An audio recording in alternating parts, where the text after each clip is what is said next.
오늘 우리에게 주시는 하나님의 말씀 고린도전서 15장 16절에서 23절까지 함께 봉독합니다. 만일 죽은 자가 다시 살아나는 일이 없으면 그리스도도 다시 살아나는 일이 없었을 것이요 그리스도께서 다시 살아나신 일이 없으면 너희의 믿음도 헛되고 너희가 여전히 죄 가운데 있을 것이요 또한 그리스도 안에서 잠자는 자도 망하였으리라. 만일 그리스도 안에서 우리가 바라는 것이 다만 이 세상의 삶뿐이면 모든 사람 가운데 우리가 더욱 불쌍한 자이라. 그러나 이제 그리스도께서 죽은 자 가운데서 다시 살아나사 잠자는 자들의 첫 열매가 되셨도다. 사망이 한 사람으로 말미암았으니 죽은 자의 부활도 한 사람으로 말미암는도다.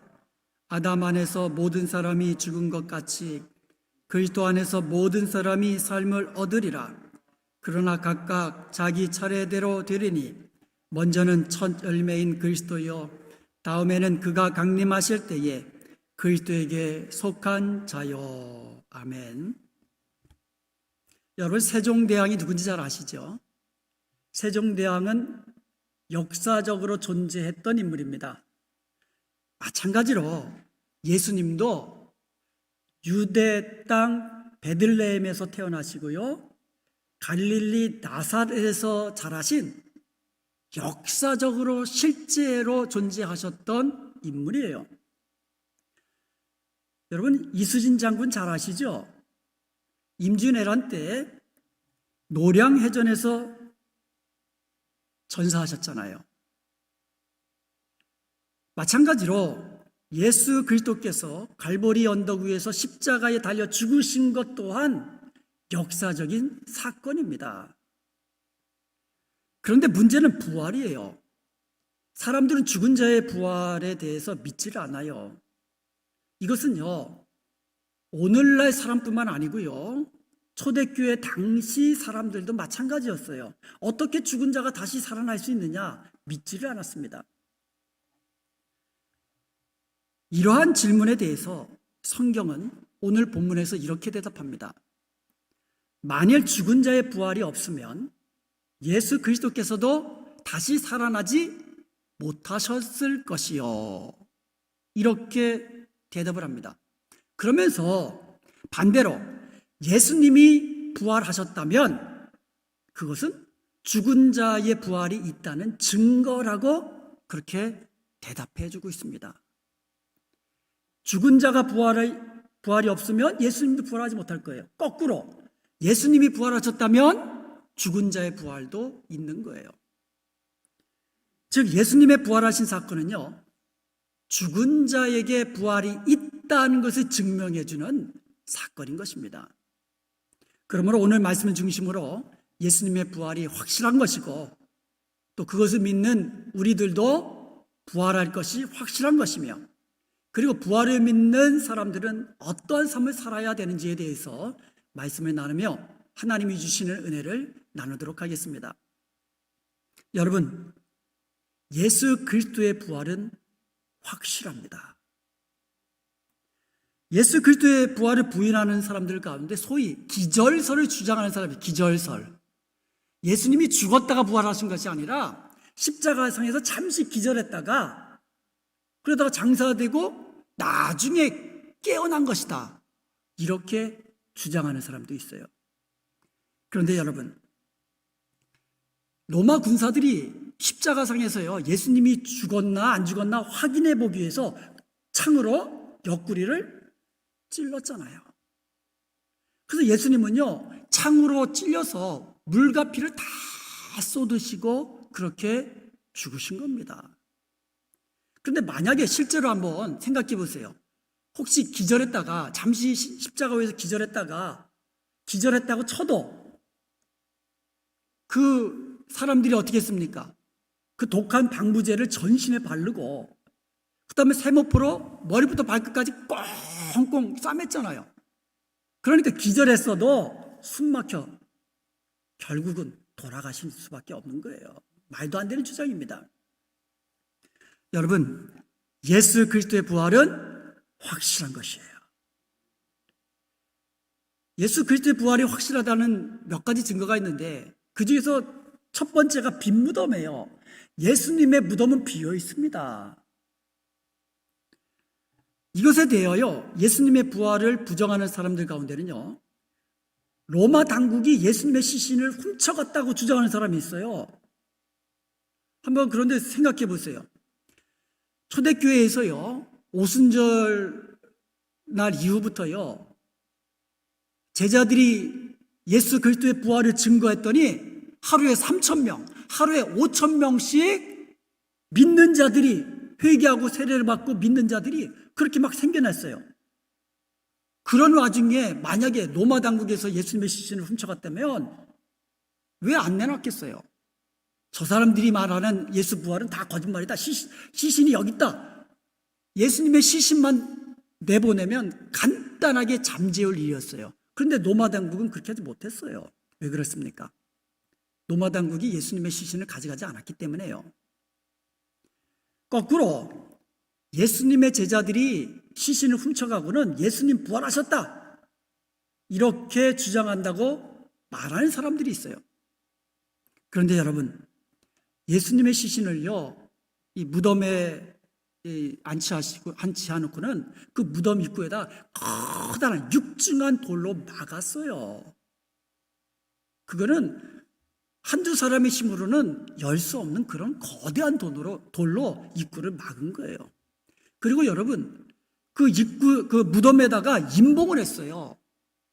이 임봉한 것을 뜯으면은요, 잡히는 그냥 사형이에요. 그리고 임봉을 해놓고는 그 무덤 앞에 군사들이 지키고 있었어요. 혹시 훔쳐가서 부활했다고 주장할까봐 아예 지키고 있었습니다. 제자들이 예수님의 그 십자가의 죽음 앞에 어떻게 했습니까? 뿔뿔이 다 도망갔거든요. 두려워서. 그렇게 두려워서 도망간 제자들이 군사들이 지키는 그 무덤에서 시신을 훔쳐갔다? 이거는 생각조차 할 수 없는 그런 일이에요. 그리고 예수님의 부활이 확실한 이유는요, 한두 사람이 예수님의 부활을 목격한 게 아니에요. 많은 사람들이, 그것도 여러 번 부활하신 예수님을 직접 두 눈으로 목격했다는 거예요. 부활하신 예수님은요, 베드로에게도 나타났고 또 제자들에게도 나타났고, 그것도 한두 번이 아니고요. 그리고요, 500여 형제들에게 일시에 나타나신 적도 있어요.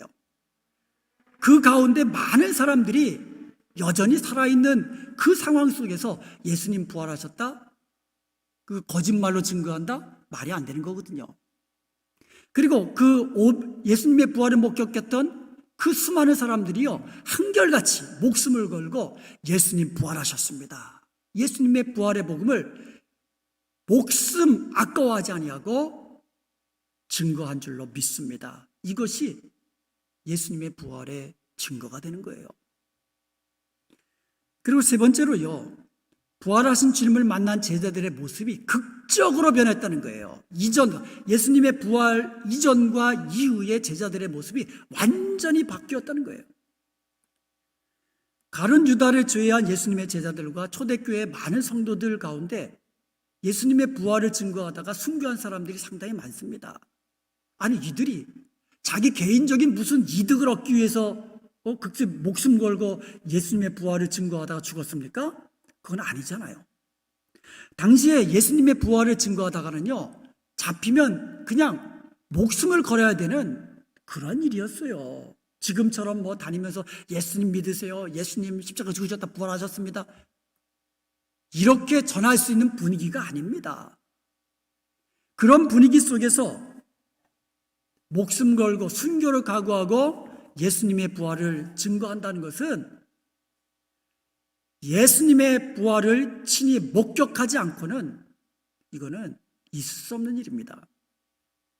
그리고요, 어떻게 극적으로 변했습니까?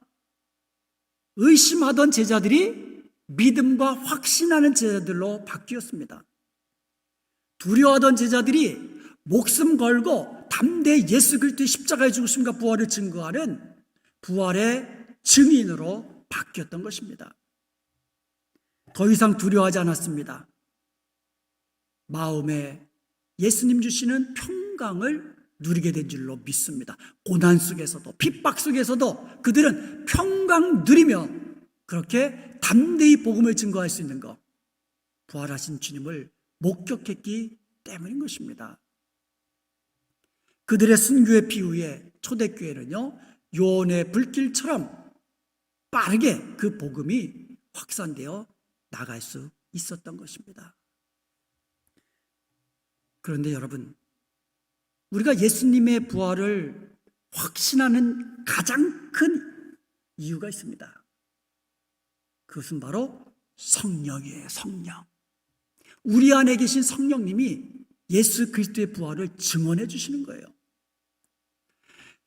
예수님이 부활하신 이후에 약속대로 성령께서 오셨습니다. 성령께서는 지금도 우리에게 중생의 은혜를 주셔서 하나님을 아버지로 믿을 수 있게 해주시며 예수 그리스도의 죽으심과 부활하심을 믿을 수 있도록 은혜를 주시는 거예요.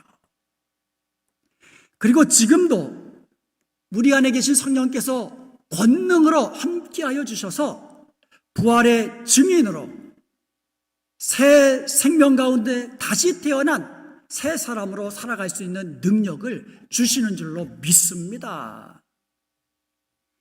그러므로 사랑하는 여러분, 예수님의 부활이 믿어지십니까? 아멘? 이게 하나님의 은혜예요. 이것은요, 하나님 아버지께서 우리를 먼저 사랑하여 주시고 우리를 택하여 주신 성부 하나님의 은혜입니다. 그리고 이것은요, 우리 죄를 대신하여 십자가에 죽으시고 부활하신, 그래서 우리의 구원을 완성해 주신 예수 그리스도의 은혜입니다. 그리고 이것은요, 우리를 거듭나게 하시고 복음을 듣고 믿게 하시며 그렇게 우리를 구원으로 인도하도록 각 사람에게 적용해 주신 성령 하나님의 은혜인 줄로 믿습니다. 그러면 우리는 우리의 구원을 이루어 주신, 우리가 부활을 믿게 해주신 성부 하나님, 성자 하나님, 성령 하나님, 삼위일체 하나님의 은혜에, 그 구속의 은혜에 날마다 감사하며 살아야 될 줄로 믿습니다. 그러면 예수님의 죽으심과 부활하심, 특별히 예수님의 부활하심을 믿는 우리들은 어떻게 될까요? 오늘 본문에 보면 예수님의 부활의 첫 열매라고 말씀합니다. 부활의 첫 열매. 오늘 본문 20절 함께 다시 한번 보겠습니다. 그러나 이제 그리스도께서 죽은 자 가운데서 다시 살아나사 잠자는 자들의 첫 열매가 되었도다. 잠자는 자들이라는 죽은 자들이에요. 그러니까 예수님의 부활은 잠자는 자들, 죽은 자들의 첫 열매라는 겁니다. 이 말씀을 이해하기 위해서는요, 구약의 유월절 규례에 대해서 우리가 알아야만 합니다. 레위기 23장 5절에 보면 유대력으로 1월 14일을 유월절이라고 합니다. 유월절. 그리고 그 다음 날, 즉 1월 15일부터 21일까지 일주일 동안 무교절을 지킵니다. 무교절. 무교라는 말은 누룩 없는 떡이라는 뜻이에요. 그래서 누룩이 들어가지 않는 떡을 먹는 절기다. 그래서 무교절이에요. 7절에 보면은요, 그 무교절 첫날, 1월 15일이죠. 그 첫날은 성회, 즉 안식일로 지켰습니다. 그리고 10절에 보면 백성들이 자기들이 거둔 그 곡식 중에 첫 이삭 한 단을 제사장에게 갖다 드립니다. 그러면 11절에 보면 제사장은 그 첫 열매를 가지고 하나님 앞에 흔들어서 제사를 드립니다. 하나님이 기뻐 받으시도록 이렇게 흔들어서 드리는 제사를 요제라고 합니다. 그런데 첫 열매를 하나님께 기뻐하는 제사로 드린 그 날이 안식 후 첫날이에요.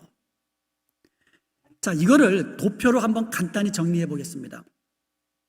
구약의 유월절은 유대력으로 1월 14일이 유월절입니다. 그 다음날 1월 15일부터 일주일 동안 무교절을 지킵니다. 시작하는 첫날은 안식일로 지켰어요. 그리고 끝나는 날도 안식일로 지켰어요. 그러니까 1월 15일은 성회로 모였습니다. 안식일이에요. 그 다음 날 안식 후 첫날을 첫 열매를 하나님께 드린 날이에요. 자, 이해가 되시죠? 이게 유월절 규례예요. 구약의 유월절 규례는요, 예수 그리스도의 모형입니다. 예수님은요, 유월절 어린 양으로서 우리 죄를 대신하여 십자가에 달려 죽으신 그 날이 유월절이에요. 바로 금요일입니다. 그러니까 이 금요일 저녁부터 유월절, 그러니까 안식일이 시작되었기 때문에 그 전에 이제 3시에 돌아가신 거죠. 그렇지만 금요일이에요. 그렇다면 토요일은 무교절이 시작하는 첫날이자 성회로 모이는 안식일이었어요. 그리고 안식 후 첫날 예수 그리스도께서는 부활의 첫 열매로 하나님께 드림이 된 줄로 믿습니다. 이거를 한번 그 구약의 유월절과 신약의 예수 그리스도의 이 관계를 한번 도표로 간단히 한번 또 살펴보겠습니다. 1월 14일이 유월절이었잖아요. 신약의 예수 그리스도께서는 금요일 날 유월절 어린 양으로 십자가에 죽으신 거예요. 그리고 그 다음 날 안식일을 지나서 1월 16일 유대역으로 첫 열매를 드린 날이거든요. 안식 후 첫날. 안식 후 첫날, 그날이 무슨 날이에요? 주일이에요. 안식 후 첫날 우리 주님은 부활의 첫 열매로 부활하신 줄로 믿습니다. 첫 열매는 무슨 뜻입니까? 우리가 곡식을 거둘 때 첫 열매를 거뒀다는 얘기는 그것으로 끝났다는 게 아니죠. 계속해서 뒤이어서 열매를 거둔다라는 뜻이에요.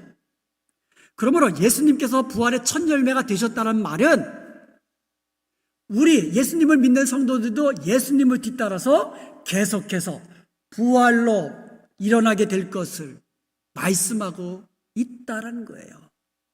저와 여러분은 부활의 첫 열매 되신 예수님의 뒤를 이어서 부활하게 될 줄로 믿습니다. 이게 부활의 첫 열매의 뜻이에요. 그래서 오늘 본문 15장 23절에 보면 그러나 각각 자기 차례대로 되리니 먼저는 첫 열매인 그리스도요 다음에는 그가 강림하실 때에 그리에게 속한 자요라고 말씀하고 있습니다. 제일 먼저 누가 부활하셨습니까? 부활의 첫 열매인 예수 그리스도께 부활하셨어요. 그 다음에는 차례대로 되는 거예요. 언제? 우리 주님 다시 오실 때에 죽은 자가 먼저 부활하게 되고 살아있는 자는 호련히 변화해서 우리 주님을 영접하게 될 줄로 믿습니다. 여러분, 만약에 죽은 자의 부활이 없으면 그리스도께서도 다시 부활하지 못하셨을 것입니다. 만약에 그리스도께서 다시 부활하지 못하셨다면 우리의 전파는, 부활을 전파하는 우리의 전파가 다 헛것이 됩니다. 부활을 믿는 우리의 믿음도 다 헛것이 됩니다.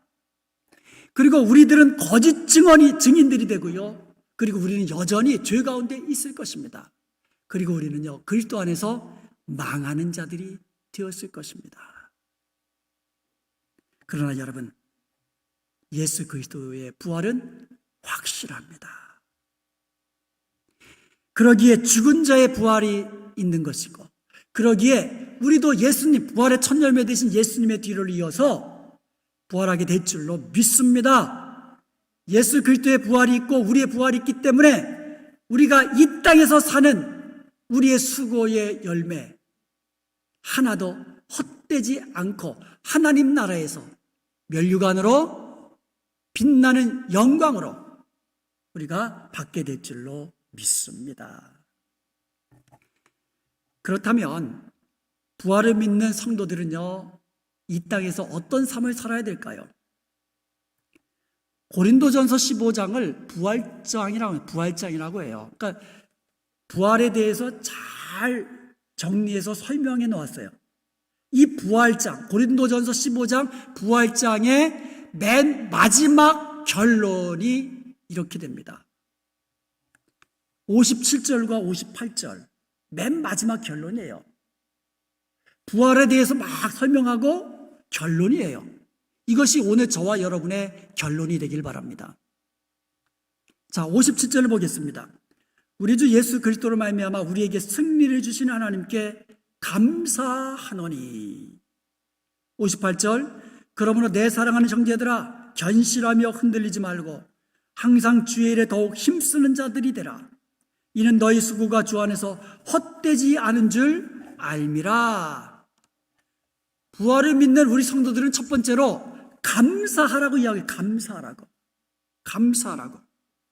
예수 그리스도께서는요, 죄와 사망을 이기시고 부활로 승리하신 줄로 믿습니다.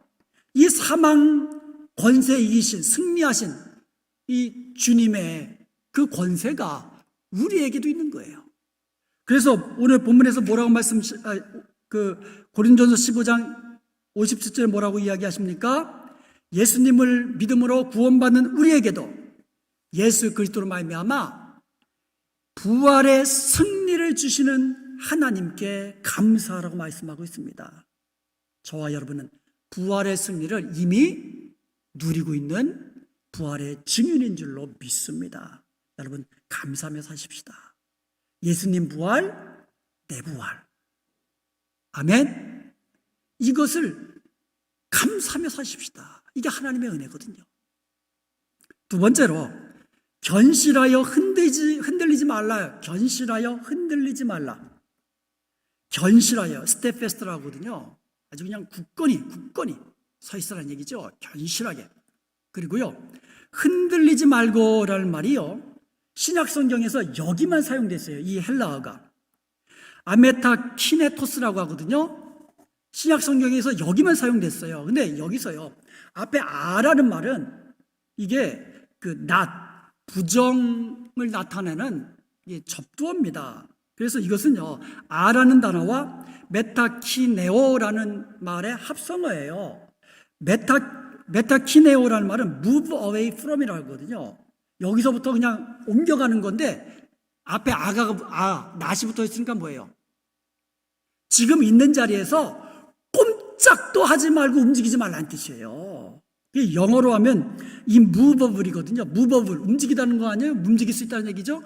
I am이라는 말은 이것도 똑같아요. not이라는 의미를 가진 접두어입니다. 움직이지 말라 이거예요. 지금 있는 믿음의 자리, 맡은 사명을 죽도록 충성하는 사명의 자리, 이 자리에서 움직이지 말라예요. 옮겨가지 말라는 거예요. 어떤 환난이 와도, 어떤 고난이 와도, 아무리 힘들고 어려워도 이 믿음의 자리에서 움직이지 말라는 주님의 명령이에요. 예배의 자리, 기도의 자리, 찬양의 자리, 지금 내가 있는 이 믿음의 자리, 어떤 환경 속에서도 움직이지 말라고. 견실하여 흔들리지 말라. 이게 두 번째 명령이에요. 세 번째 명령은 항상 주의 일에 더욱 힘쓰는 자들이 되라 말씀하고 있어요. 더욱 힘쓰는 자. 여기서 더욱 힘쓰라라는 말, 이것이 페리세우라는 말이거든요. 이것은 영어로 하면 to be over and above, to abound라는 뜻이에요. 이게 뭐냐면 우리가 오버한다는 말 있잖아요. 오버, 지나치다. 이 말이에요. 지나치게 하라. 지나치게 하라. 풍성하라. 그리고 주의 일을 할 때는요, 항상 해야 되는데 힘에 지나도록 힘쓰라는 거예요. 여러분, 우리가 이 정도면 충분해 그런 말 하죠. 이 정도면 충분해. 이 정도면 충분해. 됐어. 그런데 여기서 말하는 더욱 힘쓰라는 얘기는요, more than enough라는 뜻이에요. 충분한 것보다 더 하라는 거예요. 주의 일을 할 때에는 이 정도면 충분해. 그 이상으로 넘치도록 힘에 지나도록 하라는 거예요. 기도할 때에도 우리 주님 그렇게 기도하셨잖아요. 땀방울이 핏방울이 되도록, 찬양할 때에도 목청이 터지도록, 박수 칠 때에도 예배당이 떠나도록, 봉사할 때도 아이고 힘들어, 아이고 힘들어. 헌금할 때에도, 내 몸을 주님께 드릴 때에도, 복음 전파할 때에도, 주의 일을 할 때는 어떻게 하라고요? 항상 더욱 힘쓰라. 그 말씀이에요. 그런데 이렇게 수고해도 우리의 수고가 헛되면 억울하잖아요. 그런데 여러분, 우리의 수고가 헛되지 않은 것을 믿으시기 바랍니다.